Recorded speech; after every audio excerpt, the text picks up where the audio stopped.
모든 재산은 이미 처리됐어? 너희는 한 푼도 받지 못할 거야. 대신 그 돈을 기부하기로 했단다. 첫째가 흥분해서 소리쳤습니다. 어머니! 그럴 순 없어요. 우리한테 이럴 순 없다고요. 저는 그의 눈을 똑바로 바라보며 말했습니다. 할 수 있고 말고. 이미 다 끝난 일이야.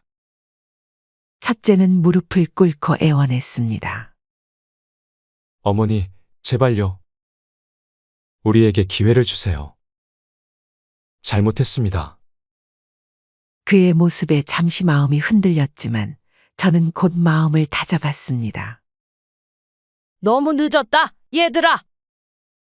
너희도 먹고 살만하니 그만 만족하거라. 안녕하세요, 여러분. 나이 70이 넘은 저는 이곳 경상도 깊은 산속 낡고 허름한 집에서 홀로 지내고 있습니다. 창밖으로 보이는 울창한 숲과 맑은 계곡 물소리가 저의 유일한 친구이자 위안이 되곤 합니다. 몇 년 전 남편을 하늘나라로 보내고 난 후 세상에 홀로 남겨진 듯한 외로움이 저를 짓눌렀습니다. 그때만 해도 자식들이 저를 위로해 주길 바랐습니다.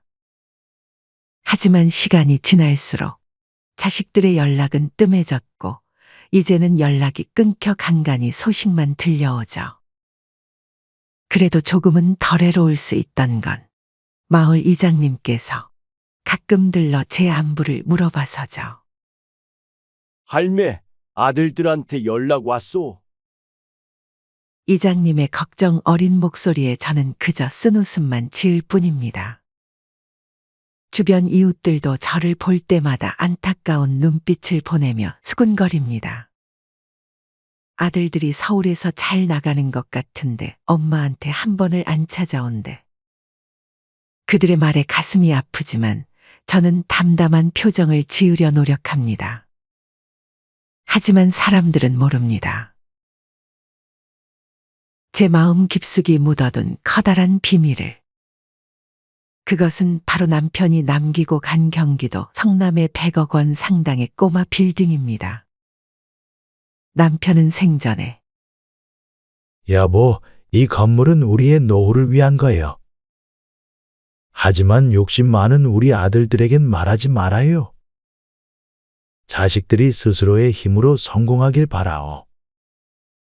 라고 말씀하셨습니다. 저는 남편의 뜻을 따라 이 사실을 아무에게도 알리지 않았습니다. 심지어 저의 피와 살을 나눈 아들들조차 모르고 있습니다. 봄, 여름, 가을, 겨울.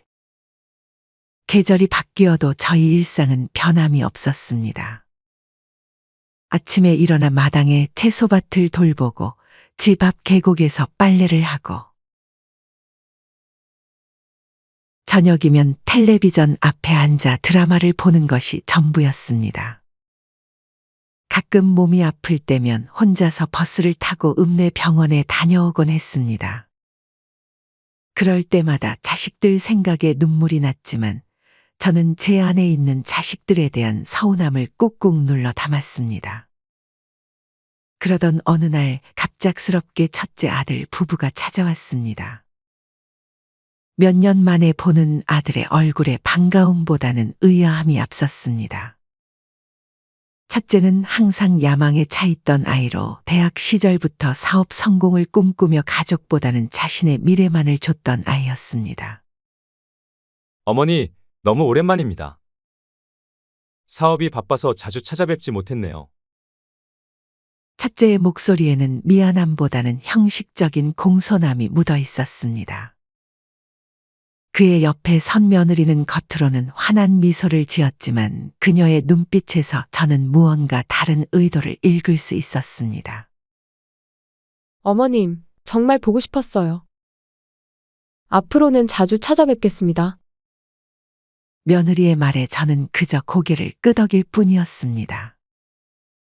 첫째 내외가 갑자기 찾아온 이유가 궁금했지만 저는 침착하게 그들의 다음 행동을 지켜보기로 했습니다. 첫째 부부가 방문한 지 얼마 지나지 않아 이번에는 둘째 아들 부부가 찾아왔습니다. 이놈들이 웬일인가 싶었죠.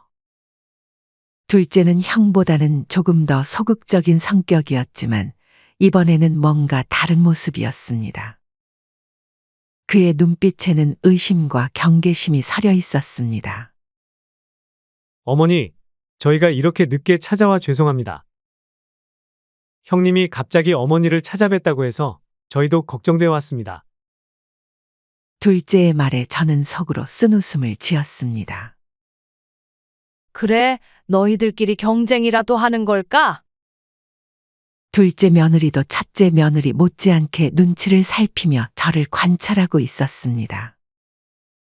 어머님, 집이 많이 어질러졌어요. 제가 좀 도와드릴게요. 둘째 며느리의 말에 저는 고개를 저었습니다. 괜찮다. 다 늙어서 뭐 어떠냐 말이라도 고맙다. 그날 밤 자식들이 모두 돌아가고 난 후 저는 오래간만에 남편과 찍은 사진을 꺼내 보았습니다. 사진 속 남편의 미소를 보며 저는 중얼거렸습니다. 여보, 당신 말이 맞았어요. 우리 아이들이 이렇게 변할 줄은 몰랐네요. 다음 날 아침, 저는 평소와 다름없이 일어나 마당을 쓸고 있었습니다. 그때 갑자기 마을 이장님이 급하게 찾아오셨습니다. 할매, 이제 여기 떠나려고? 섭섭하네요. 이장님의 말에 저는 무슨 일인가 해서 들어봤죠. 아니, 글쎄 이 집 내놓았다고 부동산에 소문이 쫙 퍼졌던데. 아니요, 제가 내놓은 건 아닌데 어째서 그런 소문이 났죠? 이 순간 저는 저희 첫째 아들이 제 집을 내놓았다는 것을 직감했습니다. 왜냐하면 예전부터 첫째는 돈 욕심이 많아 얼마 되지 않은 제 집마저 탐을 냈었거든요. 며칠이 지나고 첫째 아들이 다시 찾아왔습니다. 이번에는 혼자였습니다. 아들의 얼굴에는 뭔가를 숨기려는 듯한 표정이 역력했습니다. 어머니, 제가 오늘은 중요한 얘기가 있어서 왔습니다. 저는 묵묵히 그를 바라보았습니다. 첫째는 잠시 머뭇거리다가 입을 열었습니다. 실은 어머니께서 성남에 꽤 큰 건물을 가지고 계신다는 걸 알게 되었습니다. 그게 사실인가요? 순간 저희 심장이 빠르게 뛰기 시작했지만 표정을 관리하며 담담하게 대답했습니다. 그래, 내 아버지가 남긴 거란다. 첫째의 눈이 커졌습니다. 어머니, 그렇다면 왜 지금까지 말씀해 주시지 않으셨나요? 저희가 어머니를 더 잘 모실 수 있었을 텐데. 그의 말에 저는 쓴웃음을 지었습니다. 내가 건물을 가지고 있으면 더 잘 모시고 아니면 연락도 없는 거냐? 첫째는 잠시 침묵하다가 조심스럽게 말을 이어갔습니다. 그게 어머니, 그 건물 관리가 쉽지 않으실 텐데. 제가 대신 관리해 드리면 어떨까요? 어머니께서는 편하게 지내시고 저희가 건물 관리를 맡아볼게요. 그의 말에 담긴 숨은 의도를 간파한 저는 고개를 저었습니다. 괜찮다. 내가 알아서 할 테니 신경 쓰지 말거라. 첫째는 실망한 기색을 감추지 못하고 돌아갔습니다. 그가 떠나자마자 둘째에게서 전화가 왔습니다. 어머니, 형이 다녀갔다고 들었습니다. 무슨 일 있으셨나요? 저는 한숨을 쉬며 대답했습니다. 별일 아니다. 너희 형이 그냥 들렀다 갔을 뿐이야. 둘째의 목소리에는 의심이 가득했습니다. 어머니, 혹시 형이 무슨 요구를 하지는 않았나요? 내가 걱정할 것 없다. 다 내가 알아서 할 테니 신경 쓰지 말거라. 전화를 끊고 나니 마음이 복잡해졌습니다. 자식들의 탐욕스러운 모습에 실망감이 밀려왔지만 다음 날 첫째와 둘째 아들들은 가족 모임을 제안했습니다. 저는 자식들의 의도를 알면서도 동의했습니다. 모임 장소는 읍내의 한 식당이었습니다. 식당에 도착하자 아들들과 며느리들이 이미 와 있었습니다. 자식들의 얼굴에는 어색한 미소가 가득했습니다. 식사가 시작되고 첫째가 입을 열었습니다. 어머니, 이제 저희와 함께 지내시는 게 어떨까요? 이 산골에서 혼자 지내시기에는 너무 외로우실 것 같아요. 둘째도 거들었습니다. 맞아요, 어머니.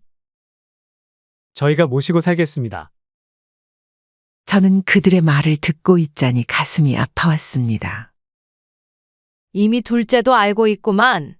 하지만 저는 감정을 누르고 담담하게 대답했습니다. 고맙지만 난 지금 이대로가 좋구나. 산속 생활이 편해. 첫째 며느리가 나섰습니다. 어머님, 하지만 그 집이 너무 낡았잖아요. 위험할 수도 있어요. 그 집을 팔고 더 나은 곳으로 가시는 게 어떨까요? 순간 분노가 치밀어 올랐지만 저는 참았습니다. 대신 조용히 대답했습니다. 그 집은 내 남편과의 추억이 가득한 곳이야. 팔 생각이 없단다. 식사가 끝나갈 무렵 둘째가 조심스럽게 말을 꺼냈습니다. 어머니, 저희가 알아보니까 그 성남에 건물이 꽤 가치가 있더라고요. 혹시 그 건물 관리는 어떻게 하고 계신가요? 저는 그들의 눈빛을 하나하나 살폈습니다. 탐욕과 조급함이 가득한 자식들의 모습에 마음이 아팠습니다. 이내 자식들끼리 싸움이 시작됐죠. 저는 물려준다는 말 한마디 없었지만 첫째 며느리가 말했어요. 그래도 장남이 어머니 재산을 먼저 물려받아야 하지 않겠어요? 호호, 무슨 소리예요? 어머니 재산은 내가 물려받아야 되지 않아요? 저희가 더 어려운 형편이잖아요. 둘째의 목소리였습니다. 무슨 소리야? 내가 왜? 내가 장남인데 당연히 내가 받아야지. 첫째가 언성을 높였습니다. 저는 그 자리에 얼어붙은 채 그들의 대화를 듣고 있었습니다. 장남이 뭐, 형은 나 챙겨준 적 있어? 난 아직 빚도 있어서 힘들다고. 둘째의 목소리가 떨렸습니다. 웃긴 애네. 너가 빚이 있는 건 너가 똑바로 안 살아서 그렇지 그거를 내 탓을 하냐? 어머니 재산은 원래 장남 몫이야. 첫째의 목소리에는 분노가 가득했습니다. 아니야, 형! 어머니도 분명 내 형편을 더 걱정하실 거야. 그러니까 내가 물려받아야 해. 꿈도 꾸지 마.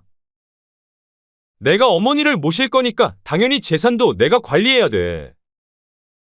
그러다 자식들의 싸움의 화살이 곧 저에게 돌려졌죠. 그러고 보니 왜 그동안 재산에 대해 말씀 안 하신 거예요? 우리가 아들이 아닙니까? 우리가 이렇게 싸우는 게 어머니 때문이에요. 저는 그의 돌변한 태도에 놀라 말을 잇지 못했습니다. 둘째도 가세했습니다. 맞아요, 어머니. 우리한테 숨기고 혼자만 알고 계셨다니? 우리를 믿지 않으시는 거예요? 얘들아, 그게 아니라 제가 해명하려 했지만 그들은 제 말을 자르고 계속해서 따져 물었습니다. 첫째가 씩씩거리며 말했습니다. 어머니, 우리가 그동안 얼마나 고생했는지 아세요? 그 재산이 있었다면 우리가 이렇게 힘들게 살진 않았을 거라고요.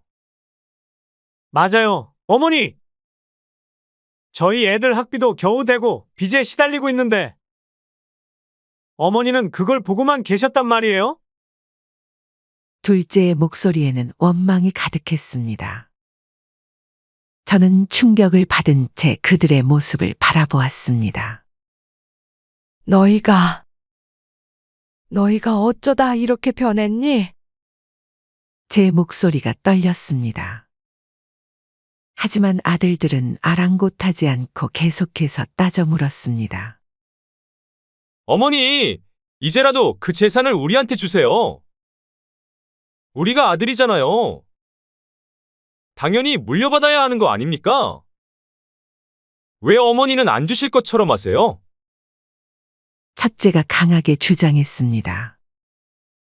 너희들 돈이 그렇게 중요하니?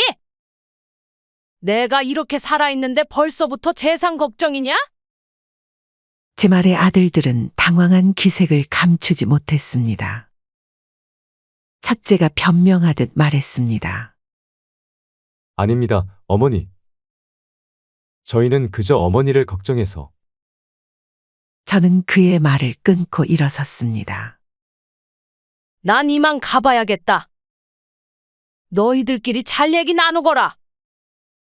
참다 못한 저는 결국 대문을 열고 나갔습니다. 아들들은 저를 보고 깜짝 놀라 말을 멈추었습니다. 집으로 돌아오는 길, 버스 안에서 창밖을 바라보며 저는 깊은 생각에 잠겼습니다. 자식들의 모습에 실망이 컸죠. 그제서야 사별한 남편이 절대 자식들에게 건물을 가지고 있다는 얘기를 하지 말라 한지 이해하게 되더라고요. 집에 도착하자마자 저는 변호사에게 연락했습니다. 변호사님, 계획대로 진행해 주세요. 제 자식들이 제 재산에 대해 어떤 행동을 할지 지켜봐야 할 것 같습니다. 그로부터 며칠 후 첫째 아들이 서류 뭉치를 들고 찾아왔습니다. 어머니, 이건 어머니의 재산을 저희가 대신 관리해 드리기 위한 서류입니다. 여기에 서명만 내주시면 돼요. 저는 서류를 받아들고 천천히 읽어내려갔습니다. 그것은 제 재산에 대한 모든 권한을 교묘하게 첫째 아들에게 넘기는 내용이었습니다. 얘야, 이게 무슨 짓이냐? 난 아직 정신 멀쩡하고 내 돈 내가 관리할 수 있다. 첫째는 당황한 기색이 역력했습니다. 아닙니다, 어머니. 이건 그저 어머니를 보호하기 위한. 저는 그의 말을 끊고 서류를 돌려주었습니다. 가져가거라. 난 서명 안 한다.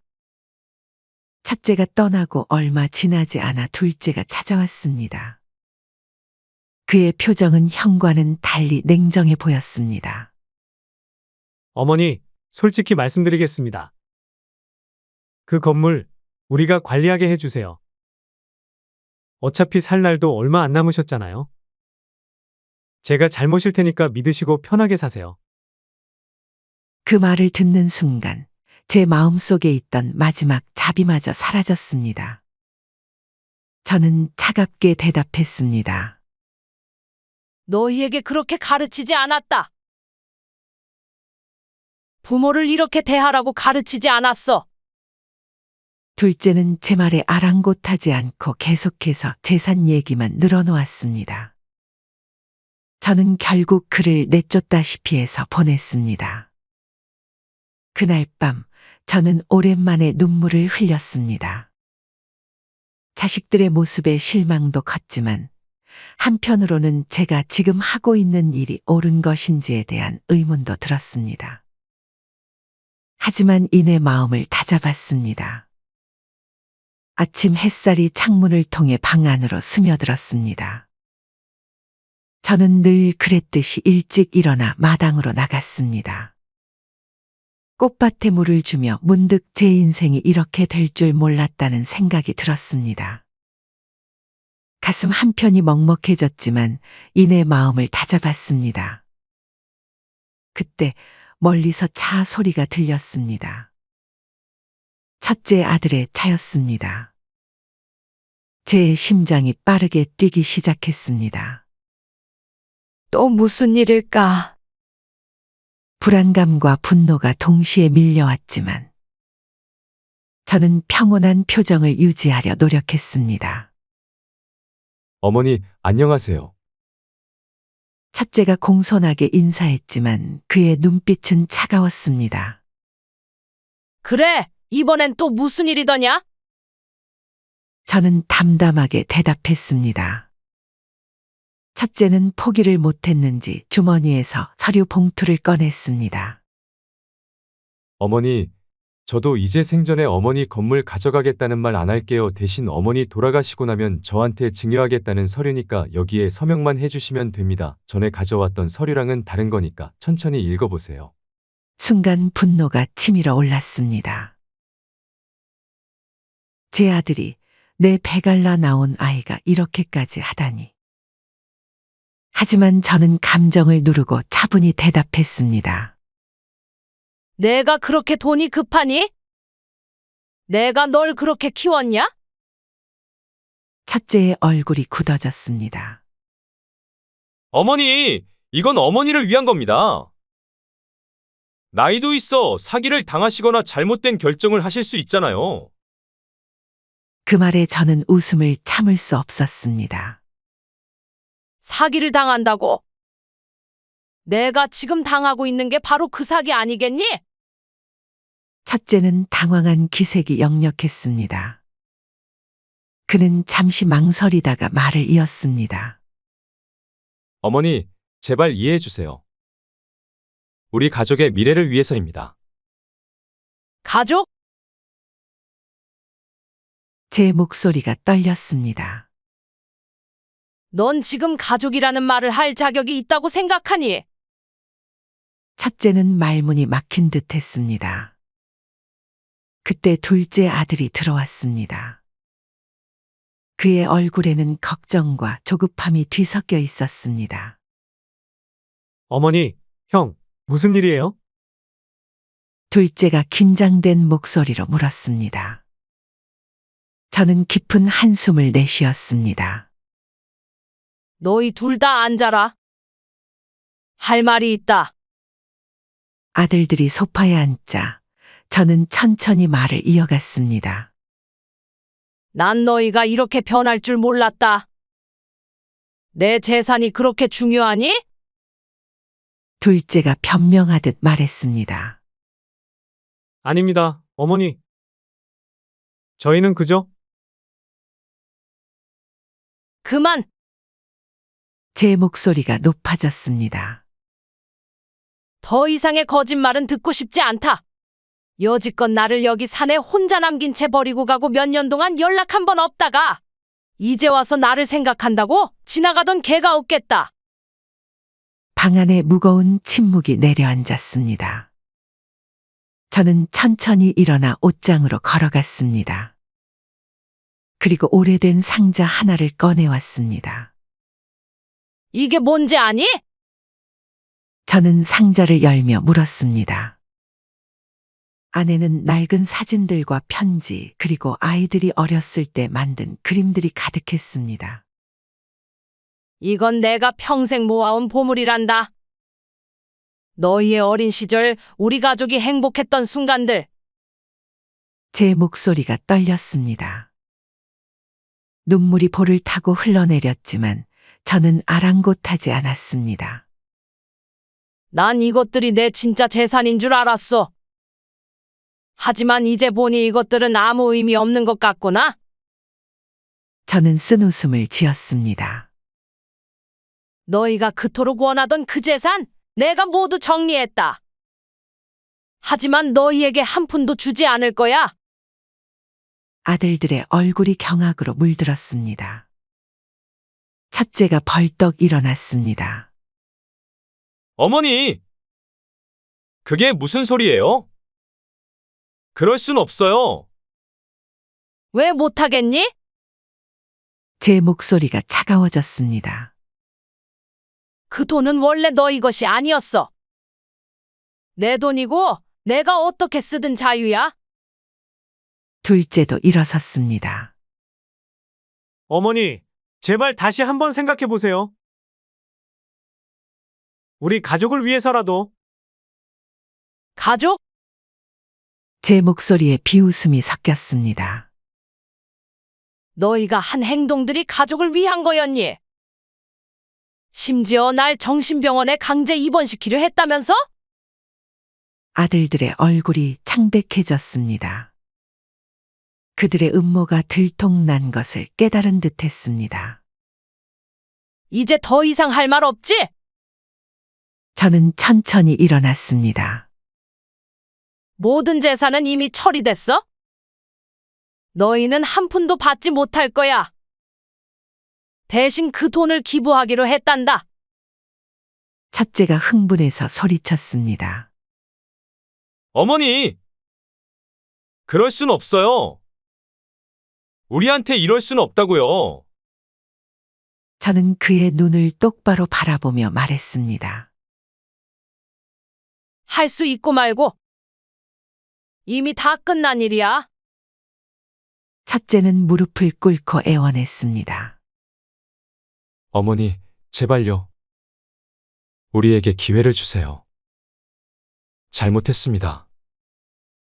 그의 모습에 잠시 마음이 흔들렸지만 저는 곧 마음을 다잡았습니다. 너무 늦었다, 얘들아. 너희도 먹고 살만하니 그만 만족하거라. 방 안에 무거운 침묵이 내려앉았습니다. 아들들의 얼굴에는 절망과 후회가 가득했습니다. 저는 그들을 바라보며 마지막 말을 남겼습니다. 이제 돌아가거라. 다시는 이 집에 오지 마라. 아들들이 떠난 후 저는 창가에 서서 그들이 떠나는 모습을 지켜봤습니다. 가슴이 찢어지는 듯한 아픔이 몰려왔지만 동시에 이상한 해방감도 느껴졌습니다. 여보, 내가 잘한 걸까요? 저는 하늘을 향해 중얼거렸습니다. 그날 밤 저는 오랜만에 편안한 잠을 잤습니다.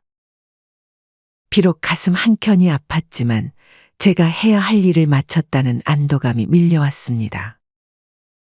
다음 날 아침 저는 일찍 일어나 마당으로 나갔습니다. 그때 멀리서 이장님이 걸어오는 모습이 보였습니다. 할매, 어제 무슨 일 있었소? 아들들이 화나서 떠나는 걸 봤는데. 저는 미소를 지으며 대답했습니다. 괜찮아요, 이장님.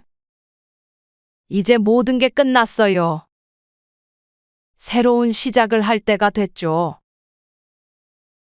이장님은 걱정스러운 눈빛으로 저를 바라보았지만 더 이상 묻지 않았습니다. 그렇소? 뭐, 할매가 그렇게 말씀하시니 그런가 보죠. 건강히 지내시오. 이장님이 떠난 후 저는 집 안으로 들어와 오래된 사진첩을 펼쳤습니다. 행복했던 시절의 추억들이 눈앞에 펼쳐졌습니다. 눈물이 흘렀지만 이번에는 후회의 눈물이 아니었습니다. 이제 정말 끝이구나.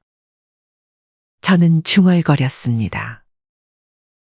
하지만 동시에 새로운 시작이기도 해. 창밖으로 보이는 푸른 하늘을 바라보며 저는 앞으로의 삶에 대한 희망을 품었습니다.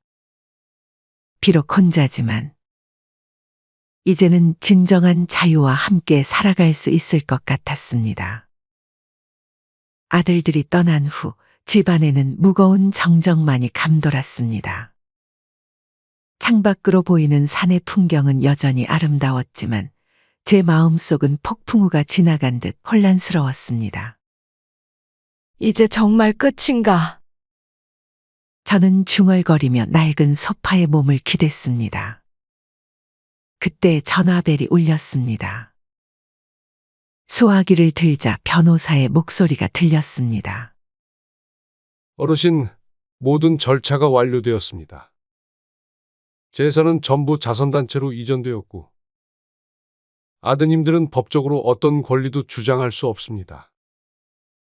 고맙습니다, 변호사님. 제 목소리는 담담했지만 가슴 한편이 무거워졌습니다. 전화를 끊고 창밖을 바라보니 갑자기 모든 것이 허무하게 느껴졌습니다. 제가 평생 모은 재산 그리고 제 핏줄. 모두 한순간에 사라져버린 것 같았습니다. 다음 날 아침 예상치 못한 손님이 찾아왔습니다. 첫째 며느리였습니다. 어머님, 제발 한 번만 더 기회를 주세요. 저희가 잘못했어요. 첫째 며느리의 목소리에는 간절함이 묻어 있었습니다. 하지만 저는 이미 마음을 굳혔습니다. 애기 못 들었나 보구나. 이제 그만 돌아가거라. 더 이상 할 말이 없다. 하지만 어머님, 며느리는 애원하듯 말했지만 저는 단호하게 문을 닫아버렸습니다. 그 후로 며칠 동안 둘째 아들과 둘째 며느리도 찾아왔지만 저는 그들 모두를 문전박대했습니다. 매번 문을 닫을 때마다 가슴이 찢어지는 듯한 고통이 밀려왔지만 저는 참아냈지요. 그렇게 한 달이 지났을까요? 이제 더 이상 자식들이 찾아오지 않았죠. 처음에는 해방감이 들었지만 곧 깊은 외로움이 저를 덮쳤습니다. 그렇게 시간이 흘러 계절도 바뀐 채 봄, 여름, 가을, 겨울. 자연은 변함없이 그 순환을 반복했지만 제 마음속에는 영원한 겨울이 자리 잡은 듯 했습니다.